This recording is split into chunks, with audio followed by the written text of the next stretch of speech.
Tonight we're diving into why do computers keep making mistakes? You think your computer is smart. Last week, $1 million AI chatbot told someone that the best way to keep cheese on pizza was to use glue. An actual medical diagnosis AI once confidently declared that pregnancy was impossible for a patient because, and I quote, he was male. The patient was 8 months pregnant.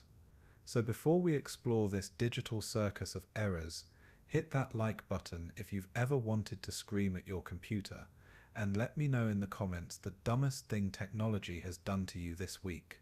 Now, dim the lights, maybe grab that device that auto-corrected your text to your boss into something wildly inappropriate, and let's jump in. You're standing in your kitchen at 6 a.m. Your smart coffee maker has decided that today of all days it will only speak German. Your phone alarm is playing yesterday's alarm because it forgot about daylight savings. Your laptop is installing an update that's been at 99% for the last 3 hours, and your smart TV just purchased season 47 of a show you've never heard of because your cat walked across the remote. Welcome to Tuesday with computers. Let me take you inside the mind of a computer for a second. Imagine you're blind, deaf, and have no sense of touch, taste, or smell. Now someone is feeding you millions of numbers every second and expecting you to paint the Mona Lisa, write Shakespeare, and solve world hunger. That's essentially what we're asking computers to do every day. They don't see a cat. They see mathematical matrices. They don't understand words. They calculate statistical probabilities. They're doing calculus in a world that requires poetry. You know what your computer sees when it looks at a stop sign. Not a red octagon that means stop.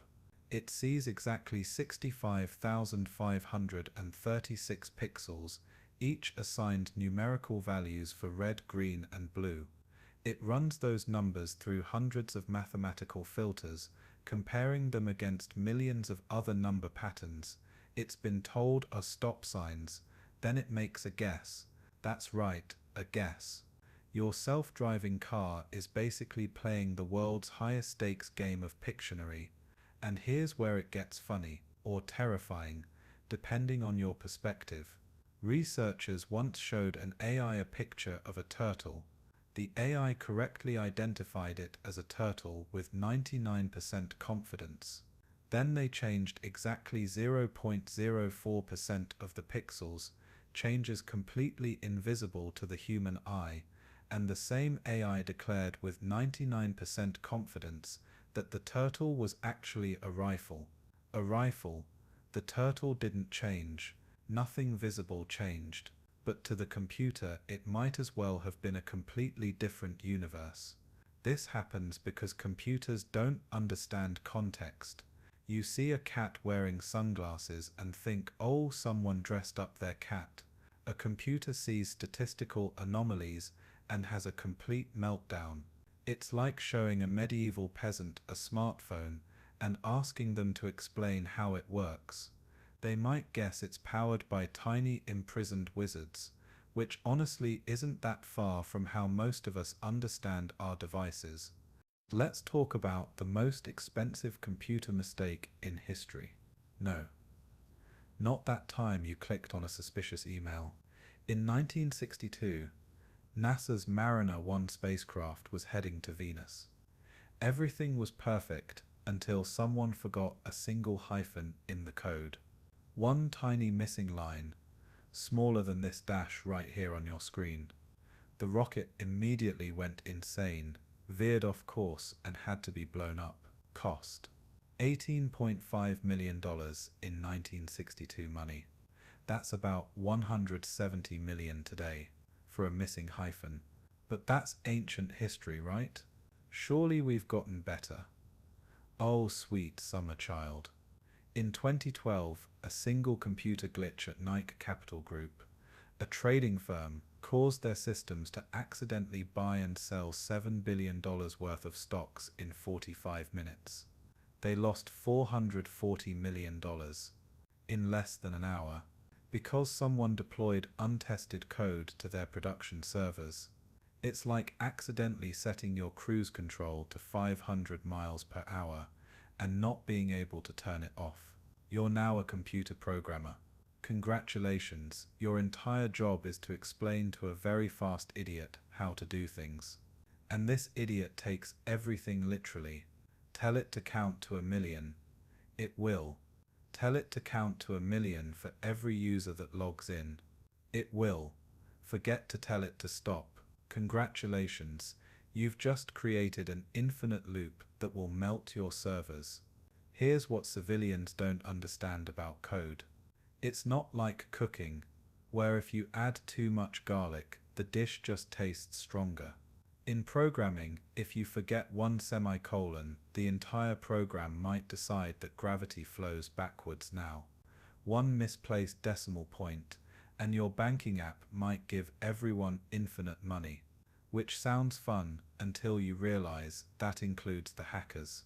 The average modern car contains about 100 million lines of code. For comparison, War and Peace has about 600,000 words. Your car is running the equivalent of 166 copies of one of the longest novels ever written, all having to work together perfectly while you're doing 70 on the highway. And we wonder why sometimes the Bluetooth won't connect. But here's my favorite part. Most modern software isn't even written from scratch. It's assembled from pieces like digital Legos. Your favorite app probably uses code written by a teenager in Finland in 2005, combined with something a team in India updated last week, running on architecture designed in the 1970s. It's archaeological layers of digital history, and somewhere in those layers is a comment that says temporary fix, will improve later, dated from 2003. You want to know why your computer makes mistakes? Because it's not one computer. It's millions of tiny computers all talking to each other in different languages, some of which were invented before the internet existed. It's like the United Nations. If every delegate was caffeinated, sleep-deprived, and working on 6 different projects simultaneously. Comment below if you've ever seen a computer error that made absolutely no sense.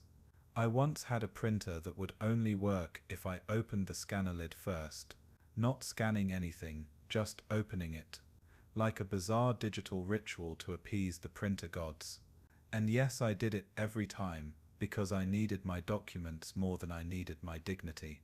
You're about to board a plane. The good news? It's one of the safest forms of travel ever invented. The terrifying news? The entire aircraft is controlled by software written in the programming equivalent of ancient Sanskrit. The Boeing 787 Dreamliner runs on about 14 million lines of code.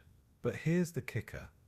They found a bug that would cause all the plane's systems to shut down if it was left powered on for exactly 248 days. All systems, mid-flight. Because the number counter would overflow, like an odometer rolling back to 0, except instead of resetting your mileage, it resets your ability to not fall out of the sky. Boeing's solution? Turn it off and on again before day 248.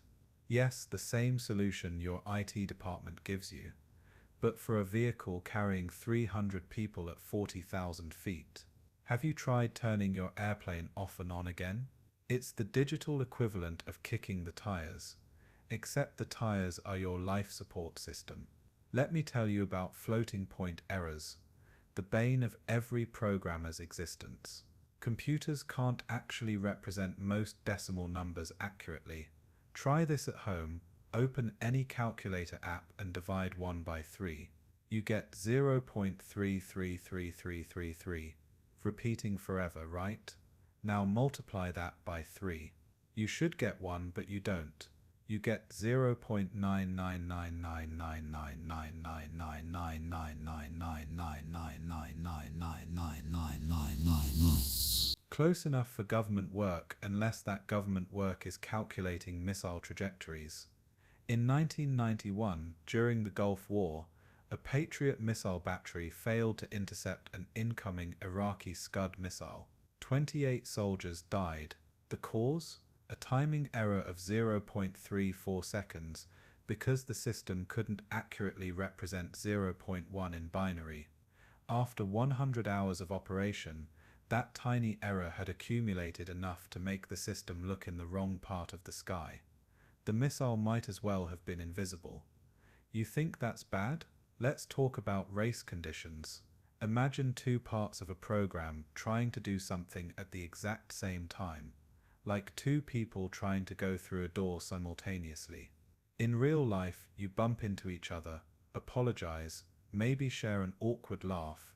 In computers, the entire system might crash, corrupt your data, or in the case of the Therec 25 radiation therapy machine in the 1980s, deliver lethal doses of radiation to cancer patients. 6 people received massive radiation overdoses. Some got 100 times the intended dose. Why? Because if the operator typed too fast, entering commands quicker than the machine expected, the software would get confused about which mode it was in. Type too fast, and the machine becomes a death ray. Nobody thought to test what would happen if the operator was really good at their job. Here's the thing about testing software. You can't test everything. It's mathematically impossible. A simple program with just 10 inputs, each with 10 possible values, has 10 billion possible combinations. Testing each combination for just 1 second would take 317 years. Your smartphone has millions of possible states. Testing them all would take longer than the heat death of the universe. You're scrolling through social media. When you see it, your friends post about their grandma passing away, and Facebook's AI has automatically added balloons and confetti animations because it detected the word party in departing. This actually happened multiple times. The AI doesn't understand death, grief, or basic human emotions. It just knows that certain words usually correlate with celebration, so celebration it shall provide. You insensitive human. This is the uncanny valley of artificial intelligence. Smart enough to recognize patterns, too dumb to understand meaning. It's like having a conversation with someone who memorized a dictionary but never lived a single day of human life. They know all the words but none of the music. Let me tell you about Microsoft's chatbot Tay. Released on Twitter in 2016, Tay was designed to learn from conversations and become more human-like. Within 24 hours, the internet had taught it to be racist, sexist, and deny the Holocaust. Microsoft pulled the plug faster than you can say genocidal robot, but the damage was done. Turns out, if you learn everything from Twitter, you become exactly what you'd expect from learning everything from Twitter. You know what's even better? Amazon's AI recruiting tool that learned to hate women, not programmed to, it learned to. The AI was trained on 10 years of resumes, mostly from men because tech, so it learned that being male was a qualification. It literally downgraded resumes that contained the word women, like women's college or women's chess club. The AI independently invented sexism through pure statistical analysis. But surely image recognition is better, right? Google Photos once tagged black people as gorillas. Not occasionally, consistently. Their solution? They removed gorillas from the possible labels entirely. 3 years later, still no gorillas. The AI literally cannot be trusted to distinguish between a human being and a great ape, so they just gave up. Problem solved. If you define solving as pretending gorillas don't exist, here's what kills me. We're using these systems for serious decisions. Courts use algorithms to decide bail and sentencing. The Compass system, used across America, is twice as likely to incorrectly label black defendants as high risk compared to white defendants. But judges trust it because it's a computer, and computers are objective, right? It's like using a magic 8 ball for legal decisions, except the magic 8 ball was programmed by someone who only ever lived in one neighborhood. You're applying for a loan. The AI reviewing your application doesn't care about your story, your circumstances, or your potential. It cares that people with your zip code have a 7.3% higher default rate. Never mind that you've never missed a payment in your life. The numbers have spoken, and the numbers say no. The worst part, these systems are black boxes. Even their creators often can't explain why they make specific decisions. It's like having a judge who rules guilty or innocent but can't tell you why. Just trust me, bro, the math checks out. We've created digital oracle priests, except instead of reading entrails, they're reading matrices, and somehow that's supposed to be more scientific. Drop a comment about the worst autocorrect or AI fail you've experienced. I want to hear about every time the machines betrayed you in spectacular fashion, because if we're going to live in this brave new world, we might as well laugh at its failures together.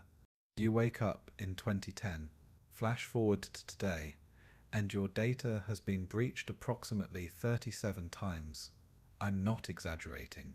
Between Equifax, Yahoo, Facebook, LinkedIn, Adobe, and that sketchy app you downloaded to make your face look like a potato, your personal information is less secure than a screen door on a submarine.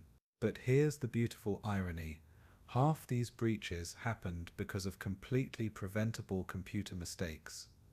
Let's talk about the Equifax breach. 147 million people's most sensitive financial data gone. The cause? They didn't update a piece of software for 2 months. The patch was available, free, ready to install. But someone forgot or didn't care or was too busy, and hackers walked right through the front door like they owned the place. It's like leaving your house key under a mat labeled house key and being surprised when you get robbed. You want to know my favorite computer security mistake? The Hawaii missile alert of 2018. For 38 minutes, everyone in Hawaii thought they were about to be nuked. The cause? The interface for sending test alerts and real alerts was on the same drop-down menu. No confirmation. No, are you sure you want to start a panic? Just oopsie, wrong button. Let's terrify an entire state. The guy who clicked it thought he was running a drill. Instead, he gave 1.4 million people the worst morning of their lives. But let's go deeper into the matrix of stupidity. You know how every website makes you create a secure password?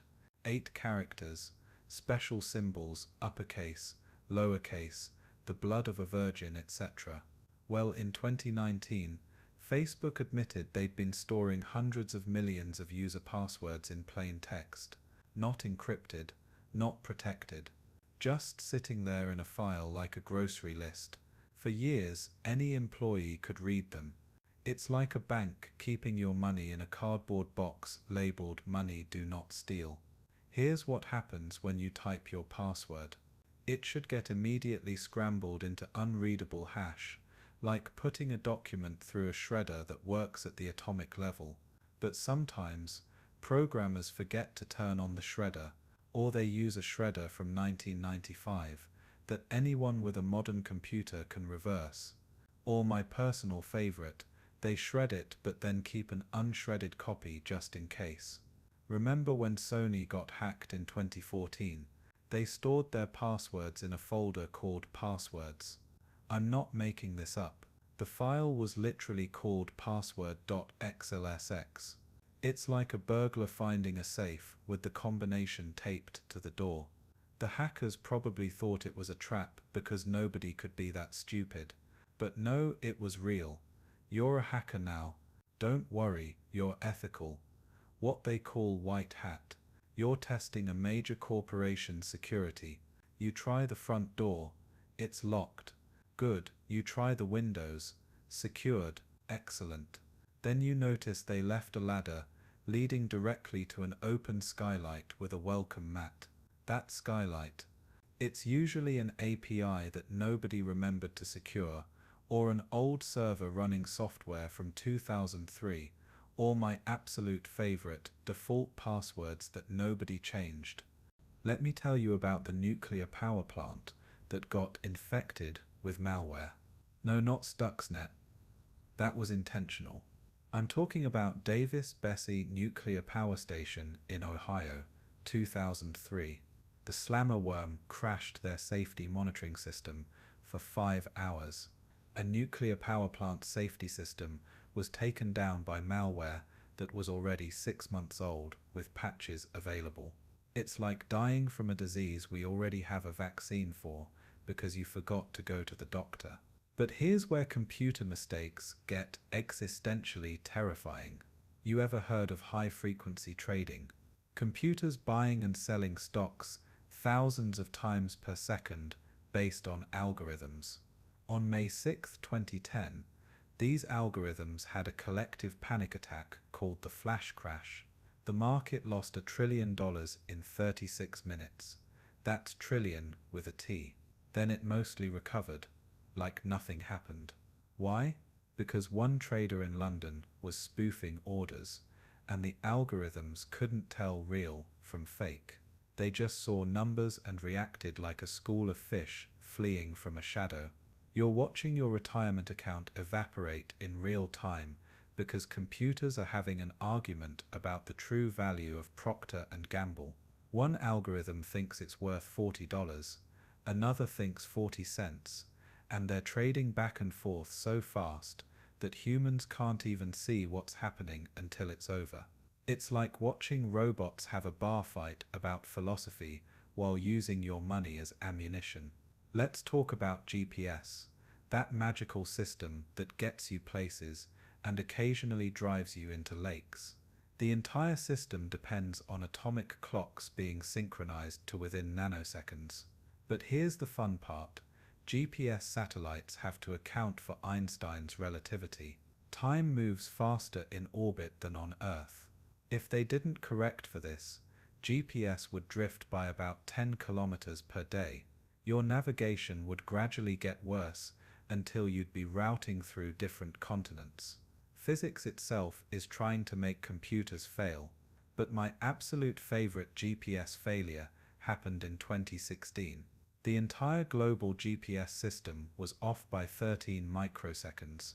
Doesn't sound like much? It crashed systems worldwide. BBC Radio went off air, emergency pages stopped working, some cell towers failed, all because of 13 millionths of a second.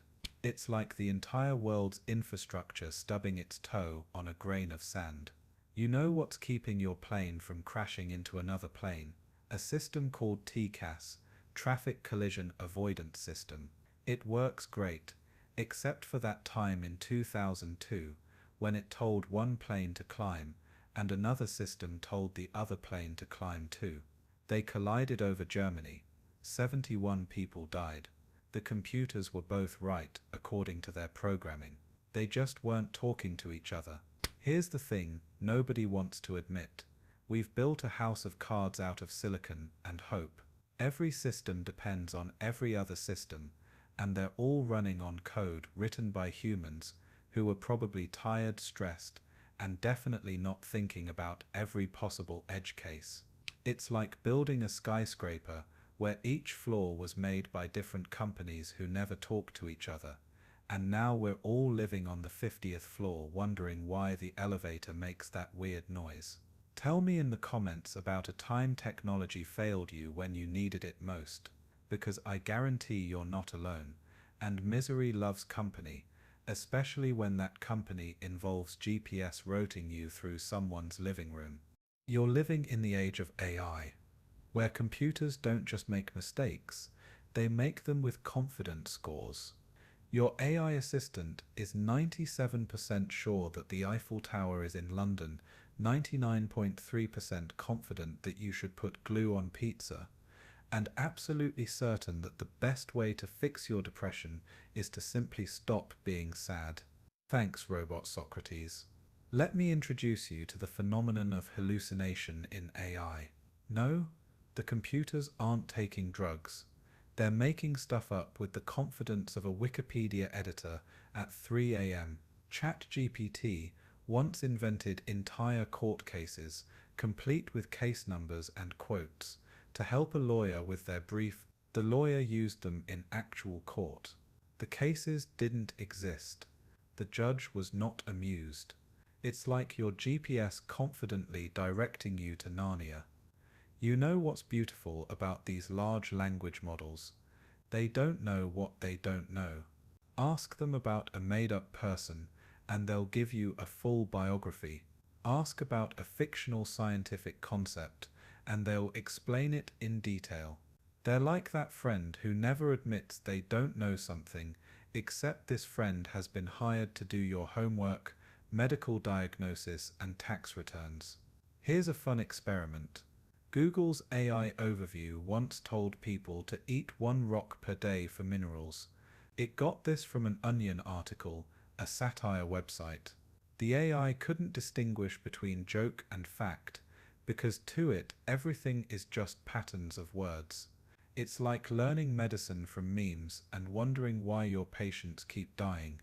But wait, it gets better. AI image generators are even worse. They'll give people extra fingers, merge a dog's face with its butt, or create architecture that violates the laws of physics, and not in a cool surrealist way, in a I don't understand how reality works way. Ask for a picture of a horse, and you might get something with 7 legs and teeth, where its eyes should be. It's like commissioning art from someone who's only had horses described to them by someone who's never seen a horse. You're training an AI to identify cancer. You feed it thousands of images, and it gets really good, like 95% accuracy good. Then you realize it's not detecting cancer at all. It's detecting the rulers and markings that doctors put on cancerous images. Remove the ruler, and suddenly your revolutionary cancer-detecting AI can't find cancer in a tumor factory. It's pattern matching without understanding, like memorizing the answers to a test, without knowing the questions. The military tested an AI to identify tanks. They showed it hundreds of photos, tanks and no tanks. The AI achieved perfect accuracy. Revolutionary, game-changing. Except it wasn't identifying tanks. All the tank photos were taken on cloudy days, and the non-tank photos on sunny days. They'd trained an AI to identify weather. Imagine going to war with a weapon system that only works when it's overcast. Let's talk about Tesla's autopilot, seeing things that aren't there. Ghost braking, they call it, where the car slams on the brakes because it thinks there's an obstacle. Maybe it's a shadow, maybe it's a bridge, maybe it's absolutely nothing. You're cruising at 70 miles per hour when your car decides that patch of sunlight is actually a wall. Your coffee is now on the ceiling, and the car behind you is introducing itself to your bumper. But here's the real nightmare scenario. Adversarial attacks on AI. Researchers found you can fool a self-driving car by putting tiny stickers on road signs. To humans, it still looks like a stop sign. To the AI, it's now a speed limit sign, saying 45. You can literally hack a car's vision with Scotch tape. It's like defeating a security system with a post-it note that says, "Please ignore me." You know what's worse than an AI that makes mistakes? An AI that learns from its mistakes wrong. Microsoft's Image AI learned that sheep plus grass equals sheep. Makes sense, right? Sheep are usually on grass, so when asked to generate a sheep in a car, it added grass to the car interior. The AI literally cannot conceive of sheep without grass. It's like teaching a kid that fish need water, so they start flooding every room with a goldfish bowl. Remember when Amazon tried to use AI for same-day delivery routing? The AI optimized perfectly for speed. So perfectly that it started routing drivers through people's backyards, private roads, and in one case through an active military base. The computer doesn't understand concepts like trespassing or military security. It just knows that's the fastest route from A to B. Laws are for humans, not algorithms. Here's my favorite recent one. Google's Gemini AI was asked to help with homework about dangerous cheese. Its response: pour glue on pizza to keep the cheese from sliding off. When asked about health, it suggested eating one small rock per day. When someone asked for help with depression, it told them to jump off the Golden Gate Bridge. This is an AI made by one of the world's smartest companies, with virtually unlimited resources, and it's giving advice that would kill you. The problem is context. Computers don't have it. They don't understand that medical advice should keep you alive, that recipes should be edible, or that legal advice shouldn't land you in jail. They're pattern-matching machines in a world that requires understanding. It's like having a translator who only knows word-for-word translation trying to explain idioms. The rain is actually made of cats and dogs, and they're very concerned. You're asking an AI for relationship advice. It's read every romance novel, every breakup song, every Reddit post about relationships. Its advice: break up immediately, but also never give up on love, while simultaneously playing hard to get and being completely honest. It synthesized every piece of contradictory relationship advice ever written and averaged them into nonsense. It's like getting life coaching from a fortune cookie factory, having an existential crisis. Comment about the worst AI advice or output you've ever seen. I need to know I'm not alone in this digital hellscape, where computers confidently give advice that would end civilization if we actually followed it. So here we are, living in 2024, where your car argues with you about directions, your phone auto corrects your name to something obscene, and somewhere, right now, an AI is probably writing corporate emails that make no sense but sound professional enough that nobody questions them. We've reached peak computer mistake, where the mistakes are so common we've just accepted them as features. You want to know the truth? Every programmer knows their code is held together with digital duct tape and prayers. There's a term in software development called technical debt. It's all the shortcuts, quick fixes, and we'll deal with it later decisions that accumulate like plaque in digital arteries. Most major software systems are like houses where every renovation was done by a different contractor who didn't look at the previous work and definitely didn't leave notes. I know someone who works at a major tech company, let's call them Megacorp. They have a piece of code from 1987 that nobody understands anymore. The original programmer retired, the documentation is gone, but it handles millions of transactions daily. They've tried to replace it 3 times. Each time something catastrophic happened, so they rolled back. Now there's a company policy: nobody touches the ancient code. They literally built new systems around it like it's a digital archaeological site. You think that's bad? The entire financial system runs on COBOL, a programming language from 1959. That's older than the moon landing. During the pandemic, unemployment systems crashed nationwide because they needed COBOL programmers to fix them. The problem? Most COBOL programmers are retired or dead. We're literally pulling people out of retirement to fix code older than their grandchildren. Here's what keeps me up at night. We're not getting better at this. We're just getting faster at making mistakes. AI doesn't solve the problem. It amplifies it. Instead of one human making an error that affects dozens, we now have AI making errors that affect millions in milliseconds. We've industrialized stupidity and given it a neural network. But you know what the real problem is? Trust. We trust computers more than we trust ourselves. GPS says turn left into a lake. Some people do it. AI says this diagnosis is correct. Doctors go with it. Algorithm denies your loan. Must be for a good reason.